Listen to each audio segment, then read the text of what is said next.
మోకరించండి, ప్రార్థన చేద్దాం. నిత్యుడైన తండ్రి, మీ కుమారుడైన యేసుక్రీస్తు ప్రభువారిని సమాధానకర్తగా ఈ భూమి మీదకి పంపి నిత్యుడు ఆత్మ ద్వారా స్వీకరించినందుకై స్తోత్రాలు. తండ్రి, నిరంతరైన నమ్మదగిన దేవుడువు, మాట తప్పని దేవుడువు, మార్పు చెందని దేవుడివి. దేవా, ఈ సంవత్సరము చివరి ఆదివారంలోనికి మమ్మల్ని తోడుకుని వచ్చావు. దేవా, మాకు ఇమ్మానుయేలు దేవుడుగా, ఎబెనేజరు దేవుడుగా ఉన్నందుకై వందనాలు చెల్లిస్తున్నాం. మా తండ్రి, తీసుకొచ్చిన మీ ప్రజలు బట్టి వందనాలు. ఇంకెవరైనా మార్గ మధ్యలో ఉంటే వాటిని కూడా మీరు తీసుకుని రండి. దేవా, తిరిగి చదవని లేఖన భాగం ఆస్వాదించి విరించి మాకు పంచిపెట్టండి.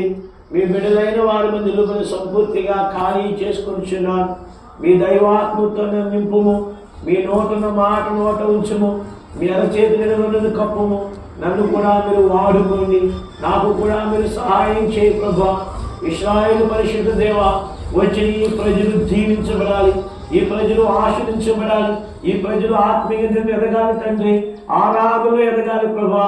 వారి హృదయపూర్వకమైన ఆరాధనని చదువు కుమ్మరించాలి. దాని కొరకై నన్ను మమ్మల్ని సిద్ధపరచమని కోరుతూ మరొకసారి నేను బలహీనుడను, మీ నోటున మాట నోట ఉంచుము, మీరు చేతులను కప్పుము. మీరు దహించు అగ్ని దేవుడివి దేవా, మీరు యజమానుడివి, మేము మీకు దాసులం. మీరు మాకు తండ్రివి, మేము మీకు కుమారులమైన.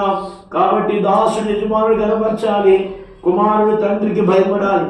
కాబట్టి ప్రభు, మీ సన్నిధిలో భయపడి అనుకున్నట్లుగా మీ కృప మాకు దయచేయమని యేసుక్రీస్తు రక్తని తెచ్చుకుంటూ యేసుక్రీస్తు ప్రభు నామమును బట్టి ప్రార్థిస్తున్నాము తండ్రి, ఆమేన్.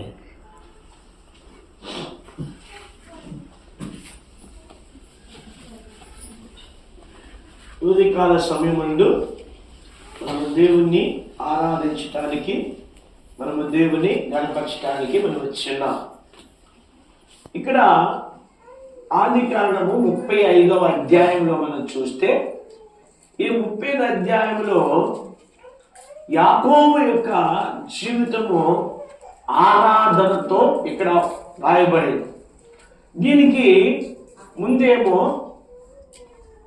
నువ్వు డిస్టర్బ్ చేస్తే ముందేమో 20వ అధ్యాయంలో బేతేల్ అని పేరు పెట్టాడు.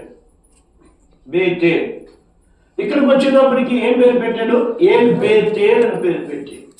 ఏల్ అంటే దేవుడు, ఇబ్రీ భాషలో ఏల్ అంటే దేవుడు, అందుకే ఇమ్మానియేల్, తర్వాత ఏంటి గమాలియేల్, లెమూయేల్, ఇంకా సమూయేల్, ఇంకా చాలా ఏళ్ళు ఉన్నాయి కదా.